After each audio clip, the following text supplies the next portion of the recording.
नमस्कार दोस्तों, आप सभी का स्वागत है एक बार फिर से आपके अपने YouTube चैनल पर। आज की बड़ी खबरें और मुख्य समाचार आपके लिए लेकर आए हैं, जहां पर जानेंगे आचार संहिता लगते ही बीजेपी में मची है भगदड़, राज्यसभा सांसद ने दिया है इस्तीफा।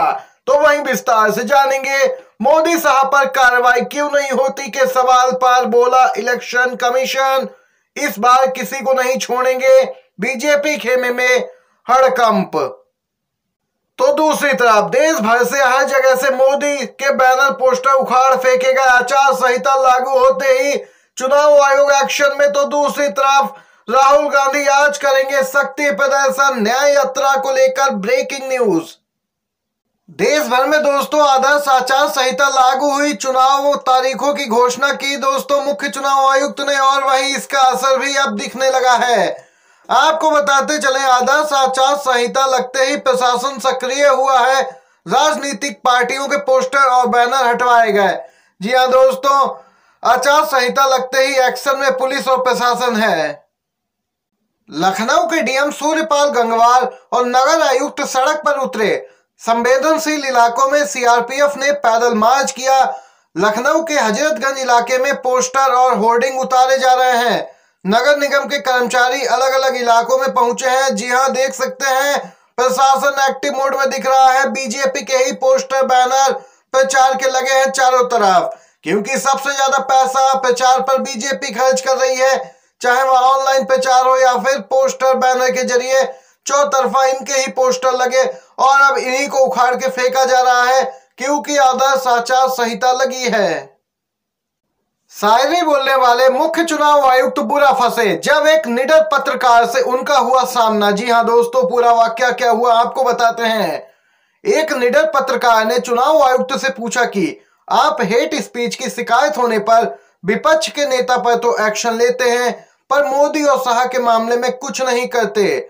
फिर क्या दोस्तों, शायरी बोलने वाले आयुक्त जी की सिट्टी पुट्टी ही गुम हो जाती है और यहाँ पे वह सवाल टालने की पूरी कोशिश करते हैं और टाल भी देते हैं। देख सकते हैं दोस्तों, ये निष्पक्ष चुनाव कराने का दम भरते थे, लेकिन जब एक निडर पत्रकार, स्वतंत्र पत्रकार ने इनसे एक सही सवाल पूछा तो ये जवाब भी ना दे पाए, एक सवाल का जवाब नहीं दे सकते और ये निष्पक्ष चुनाव करवाएंगे। देख सकते हैं सोशल मीडिया यूजर्स की भी कई प्रतिक्रियाएं सामने आ रही हैं।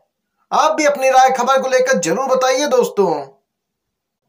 ये दोस्तों देख सकते हैं बिग ब्रेकिंग न्यूज, अब देश भर में आचार संहिता लागू है और मोदी सरकार एकदम से बैकफुट पे भी आ गई है, क्योंकि मोदी सरकार के कई मंत्रियों और सांसद अब यहाँ पे इस्तीफा देने की फिराक में लगे हैं और इसी क्रम में दोस्तों इस्तीफे होने भी शुरू हो गए। इसी क्रम में बीजेपी सांसद अजय प्रताप सिंह ने पार्टी छोड़ दी है, पार्टी पर भ्रष्ट लोगों को संरक्षण देने का आरोप लगाया है। मध्य प्रदेश से बीजेपी के राज्यसभा सदस्य अजय प्रताप सिंह ने आगामी लोकसभा चुनावों के लिए उम्मीदवारों के चयन की प्रक्रिया पर नाराजगी व्यक्त करते हुए पार्टी की प्राथमिक सदस्यता से इस्तीफा दिया और बड़े पैमाने पर भ्रष्टाचार में लिप्त होने के लिए पार्टी की आलोचना की। बताते चलें, अजय प्रताप सिंह ने दावा किया कि बीजेपी में भ्रष्ट लोगों को संरक्षण मिल रहा है और पार्टी राजनीतिक व्यापारियों का अड्डा सी बन गई है।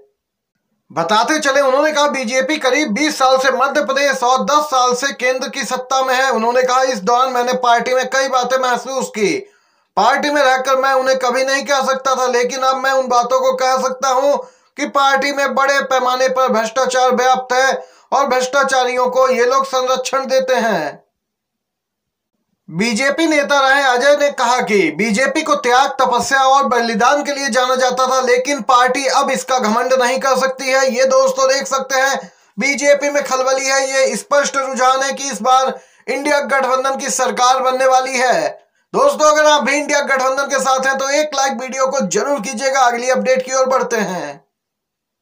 इंडिया गठबंधन को लेकर गोदी मीडिया में किस प्रकार का डर व्याप्त है, इसका अंदाजा दोस्तों आप लोग इस सर्वे से लगा सकते हैं कि एक न्यूज चैनल ने सर्वे कराया कि 4 जून को सबसे ज्यादा सीट कौन गठबंधन जीतेगा। आदर्श आचार संहिता लागू हो गई तब सर्वे कराया गया, क्योंकि 4 जून को ही नतीजे आएंगे लोकसभा चुनाव 2024 के।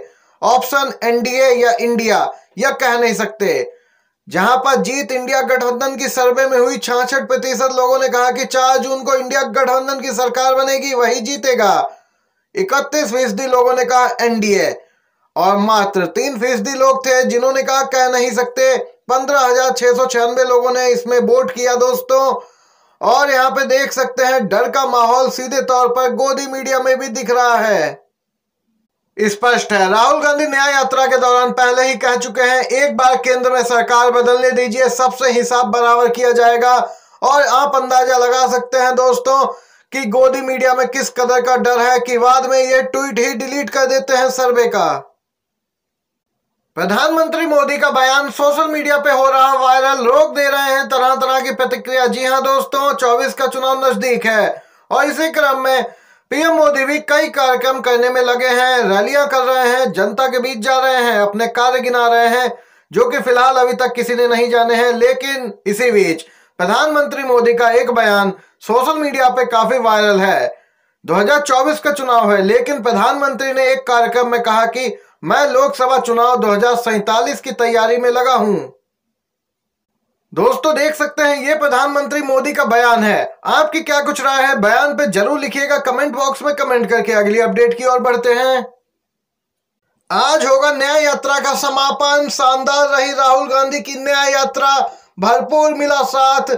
जी हां दोस्तों, मुंबई में राहुल गांधी की पद यात्रा आज रैली के जरिए शक्ति प्रदर्शन भी करेगा इंडिया गठबंधन।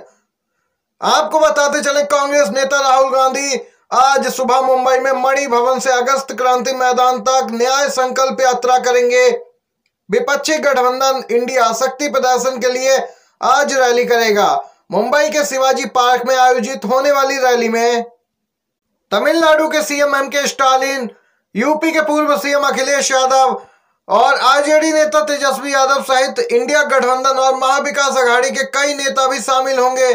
मल्लिकार्जुन खड़गे, उद्धव ठाकरे, शरद पवार, वहीं दोस्तों फारूक अब्दुल्ला, आम आदमी पार्टी के नेता, झारखंड के सीएम चंपाई सोरेन और पूर्व सीएम हेमंत सोरेन की पत्नी कल्पना सोरेन भी रैली में भाग लेंगी। 2024 लोकसभा चुनाव लोकतंत्र और संविधान को तानाशाही से बचाने का शायद आखिरी मौका होगा। तारीखों के ऐलान पे कांग्रेस नेता पवन खेड़ा का बयान। पवन खेड़ा ने कहा कि चुनाव आयोग ने चुनाव तारीखों की घोषणा कर दी। यह चुनाव आम नहीं है, यह चुनाव फैसला करेगा कि यह देश और लोकतंत्र मजदूर किसान के कंधों पर चलेगा या कुछ उद्योगपतियों के कंधों पर चलेगा। वहीं पूर्व सीएम अखिलेश यादव का बयान भी आ गया दोस्तों। बोले ये चुनाव लोकतंत्र की अग्नि परीक्षा, बीजेपी जीती तो वोट का अधिकार भी नहीं मिलेगा। अखिलेश यादव ने कहा कि बीजेपी 2024 लोकसभा चुनाव के बाद जनता को वोट का अधिकार भी नहीं मिलने देगी, इसलिए आप सभी को इस बात सोच समझकर वोट करना है जिससे कि भारत का भविष्य तय होगा। यहाँ पर दोस्तों दिन भर के मुख्य समाचार थे जो ब्रेकिंग न्यूज थी अभी तक की आप तक पहुंचाई हैं। ताजा अपडेट्स पसंद आया हो वीडियो तो लाइक कीजिएगा, शेयर कीजिएगा। आप सभी का बहुत बहुत धन्यवाद। जय हिंद, जय भारत।